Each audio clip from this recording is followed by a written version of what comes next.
It's like an eerie case of deja vu. Cable news outlets are again going wall-to-wall with coverage of a passenger jet that vanished from the air without a trace. It's remarkably similar to the March disappearance of Malaysian Airlines Flight 370, a case that remains a mystery 9 months later. This time, an Air Asia plane with 162 people on board is missing. Air traffic controllers lost contact with the crew on Sunday, about 40 minutes after takeoff from Surabaya, Indonesia, en route to Singapore. A second day of searching yielded no clues as to the fate or location of the aircraft. But officials are not giving anxious family members false hope, telling them the plane is likely at the bottom of the ocean. My first guest tonight has worked with families in similar scenarios. After September 11th, Thomas Kinton founded the Family Assistance Program for Aviation Disasters. He's a former CEO of Massport and now runs Kinton Aviation. Welcome to Greater Boston. Thank you. Good evening, Adam. So, Tom, tell me, it seems that this plane was heading toward a threatening bank of clouds, requested permission to turn and to rise, and that permission was denied. How common is it for that sort of thing to happen? Well, it's fairly common when you're in turbulence. The pilot is going to look for smooth air. In order to change altitude, he or she needs to request permission from air traffic control to turn right, left, or go up or down. And indeed, the case here was that request was made and denied.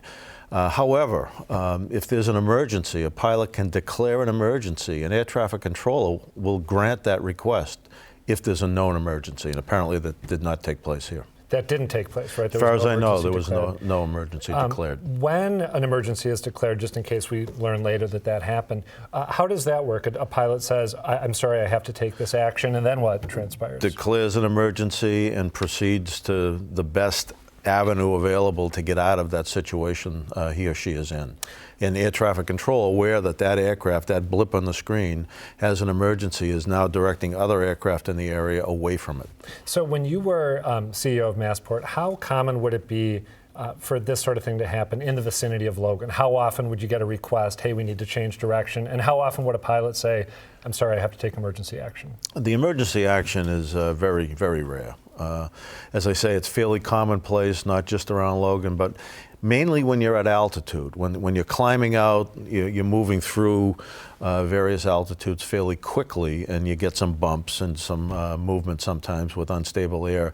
But when you're at altitude, typically the dispatches that airlines hire and are at headquarters are finding the easiest route, the smoothest route, the least amount of wind, headwind, so you're consuming the least amount of fuel en route to your destination. So all of that is pre-planned, and pretty much you're going to have a smooth ride. But when that, unexpected turbulence occurs, the pilots will request deviation from their route. I want to ask you another question about deviation. I read a piece today, you may have seen it yourself, it ran on the Daily Beast website, and it suggested that the technology exists to send data from a given plane when it deviates from its course of action, to send data to air traffic control so that people will know where that plane ultimately ended up going.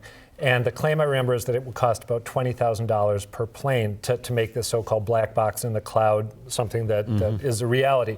Is that a good idea?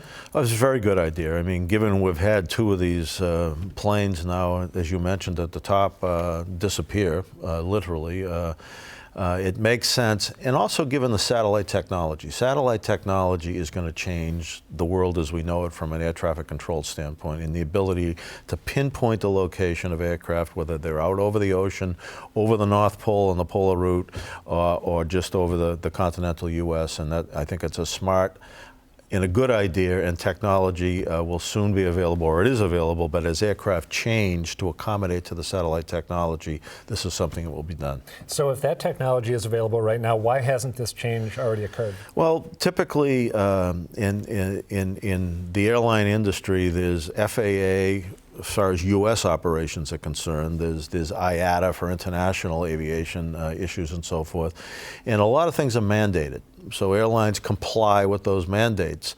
This is something that is not mandated yet.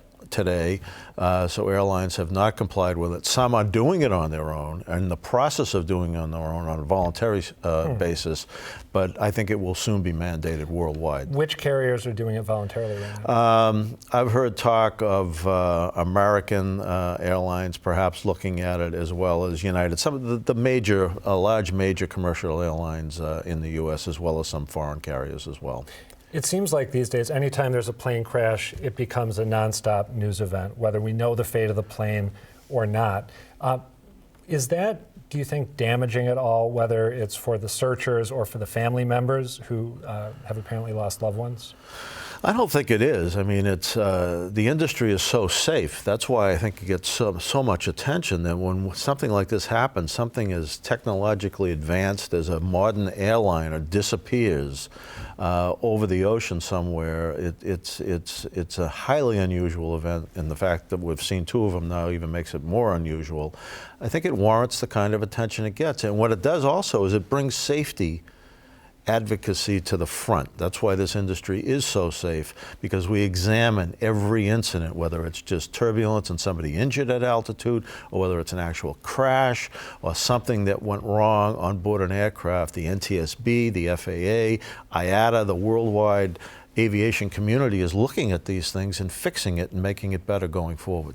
Is there anything about the area where this plane went missing, which seems to me, to my layperson's eye, to be pretty close to the area where Flight 370 went missing? Is there something geographically or climatologically about this spot in the world that makes it risky to fly through? I don't think so. I have not heard that. I think, again, this is all speculation until we have an airplane, until we have a black box. But what I saw and what I see in my expertise says that weather was a factor. Heavy, severe thunderstorms in the area, and to get icing, possible icing at altitude, meaning at 34,000 feet. Some of these clouds went up to 55,000 feet. And if this pilot got into a cloud and there was icing, there are a number of scenarios that can go dramatically wrong with the pitot tube. And what is the pitot tube? Pitot tube is a rod-type device that extends outside the fuselage of the aircraft, and it feeds air speed data to the computers on board. So if that gets iced up, that data is lost, and the computers don't know how fast the airplane's going. And now all the instruments on board are going to be giving false readings to the pilots. So it's a critical piece of equipment. Matter of fact, I think that's what happened to the Air France crash off the coast of South America several years ago that was also lost in the ocean. They think it got into a thunderstorm and iced up the pitot tubes, which is something that needs to get fixed also going forward. All right. Tom Kinton, thank you for being here. Thank you.